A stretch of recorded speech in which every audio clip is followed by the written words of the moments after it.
Hey everyone.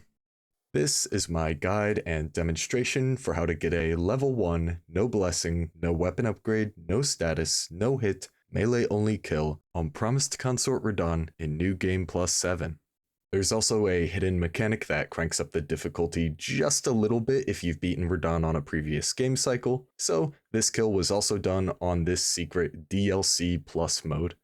This is going to be a sort of part guide, part commentary thing along the lines of my Armored Core 6 S-Rank video, but if you just want to watch the fight without any voiceover or editing, then you can find a link in the description that links to my Twitter where I just uploaded the full uninterrupted boss fight for those interested. If you're searching for how to deal with just one of Radahn's moves in particular, then feel free to skip to the timestamp that marks where I explain how to beat it. And with all of that out of the way, let's get into the fight.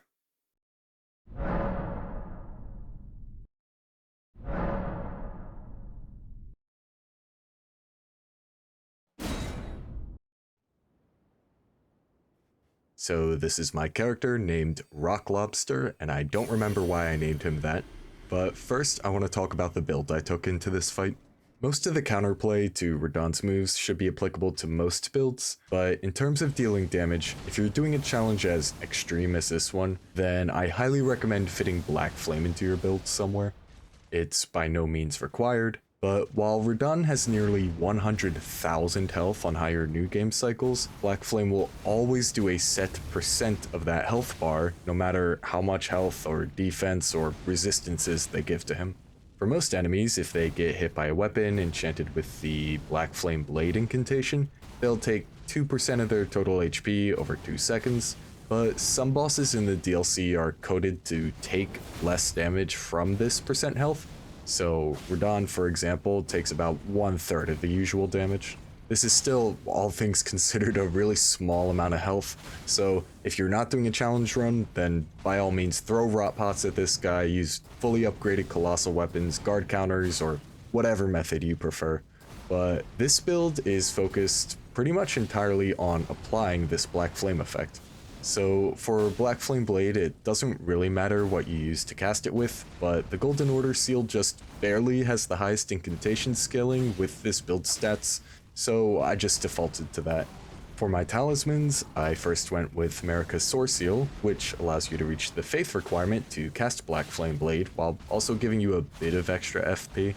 Then I have the Old Lord's Talisman, which extends the Black Flame buff from 7 seconds to 10 seconds, which might still sound really short, but the buff animation is also quick enough that you can weave it in a lot while fighting, which you're going to be doing a lot of over the next 20 to 30 minutes.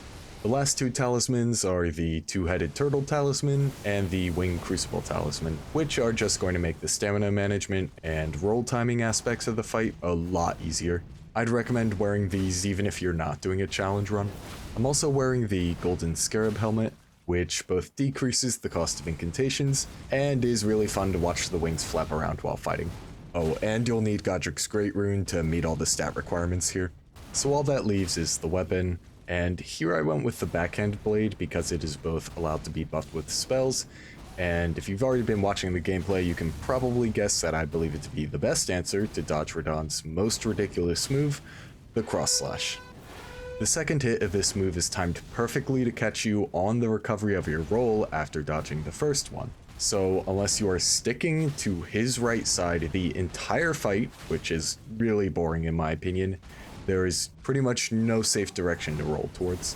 The Backhand Blade comes with the Blind Spot Ash of War, which, when locked on and dodging to the left, allows you to both iframe through the first hit and wrap around Radahn far enough that the second hit goes right over your head.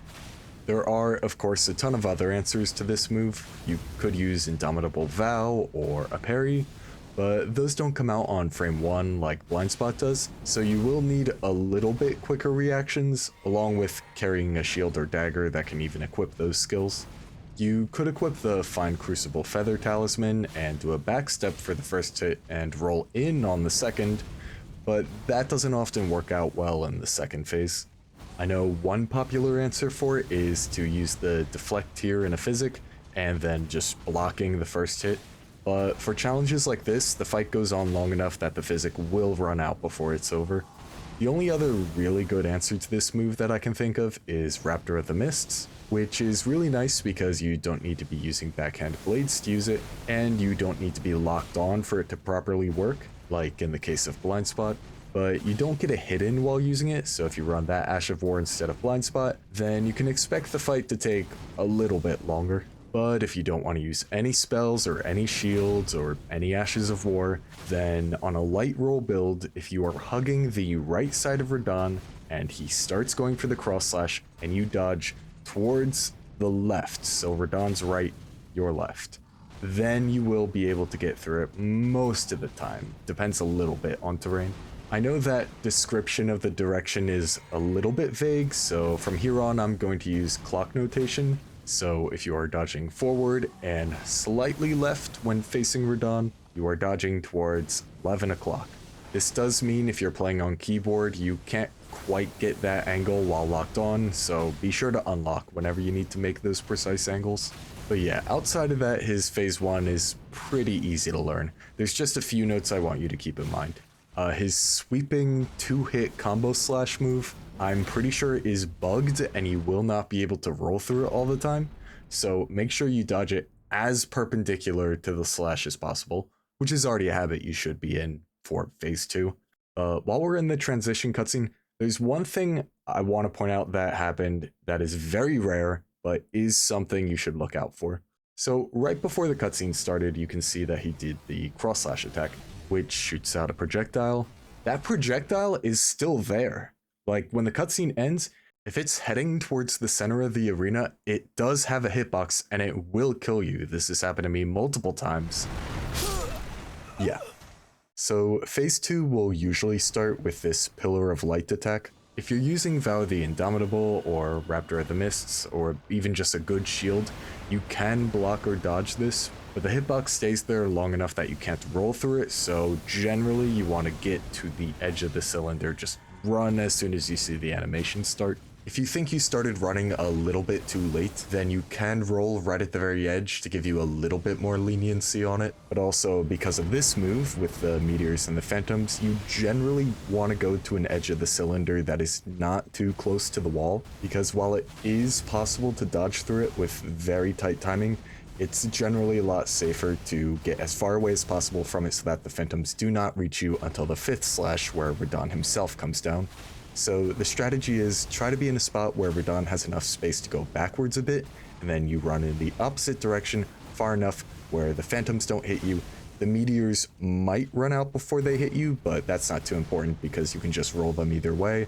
And then after 4 of the Phantom strikes, dodge either towards 2 o'clock or 10 o'clock. And then for the final attack, just roll straight at him. Easy enough. This strategy does require you to be very mindful of where you are on the map at any given time.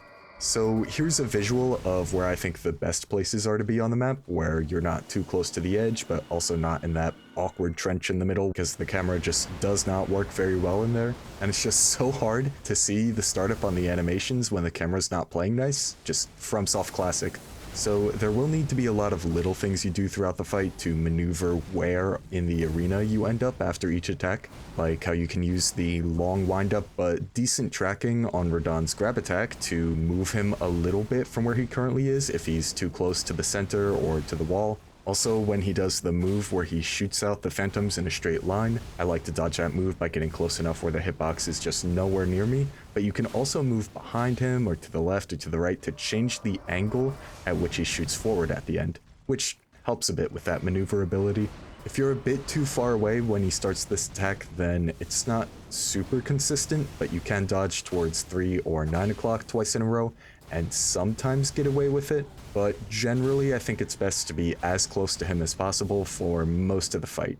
Even when you want to get a moment to take a sip from your flask, it's better to dodge towards him and do it point blank, because he can do stuff like shoot out the Ring of Light and then do the Phantom attack, and they'll hit at a time where it catches the end of your roll, just because it makes it so that the Ring and the Phantom attacks hit a bit too close together if the travel time is long enough for the Ring. So, for scenarios like that, you want to make sure you are not far enough away for that to happen. This is actually a pretty common checkmate scenario after the Pillar of Light attack, if you're too far away, so try to move forward if you think you're at that awkward range. But if you are at a good range, it's best to just dodge forward for the Ring of Light, and when he does the Phantom attack where he jumps to the side and then follows up with his own slash, try to look for when the Phantom is about halfway to you, and then dodge towards 10 o'clock, and buffer the second one, and you'll usually be fine. It is a little tight, so the Wind Crucible Talisman does help a lot here, but it is possible without it. And then for the last Phantom attack you should worry about, there's one where he jumps straight up, shoots 3 Phantoms down at you, and then lands with an overhead attack with a combo follow-up. What I found to be the most consistent answer to this is just run straight to the right during the Phantoms, and then after the 3 swipes, not the 4 like the Meteor attack, roll to the right again, and then roll through the combo follow-up accordingly. I believe the combo follow-ups are the same as his regular standing overhead slash, and I'll get more into his combo tree in a little bit, but there is one more Phantom attack that I should mention. After he does the Gravity Well attack in phase 2, if you are too close to him, he'll jump straight back and send 4 Phantoms at you before coming down himself. What you want to do for this is run straight backwards, then roll for the last hit. But ideally, you should just never be that close to him after he does the Gravity Well attack, so don't worry about this one too much. Alright, so now I'm going to get into the combo tree for his basic attacks. So starting with the moves that are present in both phase 1 and phase 2, he has that overhead slash that I previously mentioned. Just roll straight to the left or right for this, and then he'll have 2 possible follow-ups. One where he does 2 swings with his left sword, which you can dodge just by rolling towards 11 o'clock twice in a row, or he can do 2 swings with 1 sword each, which you can dodge with the same timing as the other attack, but he'll follow up this attack by swinging down both swords, waiting a moment, and then bringing them up with a Shockwave in phase 1 or a Circle of Light in phase 2. The easy counterplay that works in both phases is just roll straight to the left or right, and then roll straight forward. Radahn will sometimes do a Stomp before starting his overhead combo tree, but when he does, he will always take the combo route that ends with the Slam into the Shockwave, and you can just roll straight forward for the Stomp. The next combo starter is a quick right-handed slash, which he can follow up with either a slow 2-handed slash or a longer spinning slash combo. You're going to dodge towards 11 o'clock for all of the moves in this tree, but the timing is a little bit different between the 2 paths, since the first hit of this spinning slash combo does come out a fair bit quicker, and you'll need to dodge it 4 times in total if you include the first hit, and there's a chance that he'll also go for a 5th hit, which you can, of course, also dodge to 11 o'clock. I already covered the counterplay for the cross slash, but he does have another move that looks like the end of that attack, where he crosses his sword in an X shape, but he'll just do that raw sometimes, and I don't believe it shoots out a projectile when he does that. For the sake of dodging the beams in phase 2, just dodge straight forward for this. When you're a bit further away, he can do this attack that looks like the Redmane Assault Ash of War. I like to dodge this to the right for the first hit, and then if he goes for the second flip, I dodge to the left. During phase 1, he only has 1 melee attack left. That is where he uses his sword to do Mohg's Bloodflame Talon attack. He does a stab, and then a slash, and then the explosion that applies a bit of the blood status effect. I prefer to just dodge towards 11 o'clock twice, and then just walking away from the last hit. This does make it really hard to see the animation of his next attack in phase 2 because all you're going to see is the hair at this point, but I prefer that over being at a range where his moveset is a bit less predictable, which can happen if you just dodge backwards for all 3 hits. And finally, for phase 1, there are the moves that look like the Gravity Well Ash of War and the Spinning Gravity Thrust Ash of War. I know intuitively you might want to try to jump these, but that doesn't really work, so just react and then roll once in any direction. And don't be too close to him after he does the Gravity Well, because he'll sometimes do a follow-up attack that you have to run away and then roll twice backwards for, and it takes up a lot of time and you're left at a weird distance. It's best to just be far enough away that he does not do a follow-up attack, and then just run up to him during his recovery. This isn't really an attack, but he's got this one thing where he'll run around you either clockwise or counterclockwise. You want to run up towards him while he's doing this so that he does his close range attacks, and I think if he goes counterclockwise, he'll always do the right-handed sword attack, but if he goes clockwise, then there are a bit more moves he can do. And it's worth noting that if he does the Stomp after that, then he will not follow it up. He'll just end the combo at the Stomp, which he cannot do otherwise. Sometimes if you're not quite close enough, he'll do the Redmane assault attack, but if you just step a bit to the left or right during the windup, then the hitbox that comes out as he's going up will usually just miss you entirely. So now that just leaves a few of his phase 2 exclusive attacks, two of which are the grab attack and the ring of light that hits the whole arena, not the projectile, and you can dodge either of these with just one roll in any direction. I believe I already covered all the phantom attacks and the ring of light projectile, so next I'll just talk about that sword combo that he unlocks at about half health, I think. This is a sequence of slashes that looks a lot like the Pontiff Sulyvahn combo from Dark Souls 3, except it's way bigger and shoots the beams of lights after every attack. If he starts this attack while you're at point blank range, then for the first 2 slashes just do one roll towards 11 o'clock, then 11 o'clock again. For the 3rd and 4th hit of it, you can dodge either towards 1 o'clock or 11 o'clock, as long as you time it so that you have the iframes active during both slashes. And finally, as he goes up, dodge straight to the left or right, and as he comes down, dodge straight forward. Radahn moves forward a lot during the slashes of this combo, so if you're at a distance, you kind of want to gauge how far you are, because if you dodge forward, and that's where the ring of lights end up spawning, you'll obviously get hit. So you'll need to get a feel for it and sometimes dodge backwards instead, or just wait until the 2nd slash comes out and then start dodging. Finally, he has that attack where he jumps up in the sky and then comes down as a meteor, much like his phase transition back in the Caelid fight. He'll start using this at about 1/3 health. What happens is he goes up with no hitbox, waits a few seconds, checks where your current position is, and then crashes down another few seconds later. It is pretty feasible to roll through it when you have the Crucible Wing Talisman, but I didn't feel like learning the timing, so I just wait a second and then run to the opposite side of the arena, all while being mindful of my positioning so I wasn't too close to the wall or the trench in the middle. This does leave Radahn at that range where he's a lot less predictable, so you might have to improvise depending on his follow-up. I've had him do the Meteor attack and then land right on top of me during it, and I could not run away from the Phantoms in time, so maybe you'll want to learn the timing for dodging through that attack. I might have missed a few small things on the combo tree, but I think I've effectively covered Radahn's entire moveset, so now I can reveal that the main purpose of this video isn't actually the challenge. I just thought it would be a good excuse to make a quick channel update video.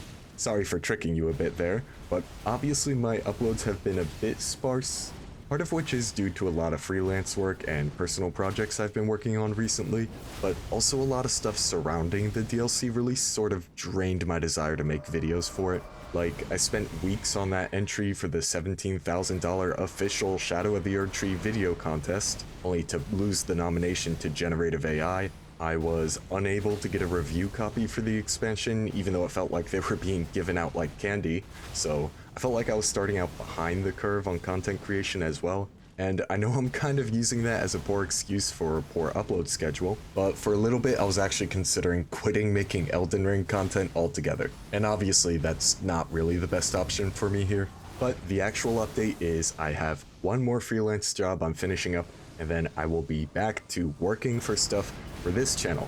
I have a lot of ideas and topics I want to cover, and I wish I could just beam them all from my head onto the channel, but I know I need to just go one video at a time, so I think I'll just finally try to cover the DLC for now. I'm currently shooting for a video sometime in October, although I'd love to hear suggestions for future videos if you have any, both for their direction and topic, and I'll try to write down some of the more interesting ideas for later down the line.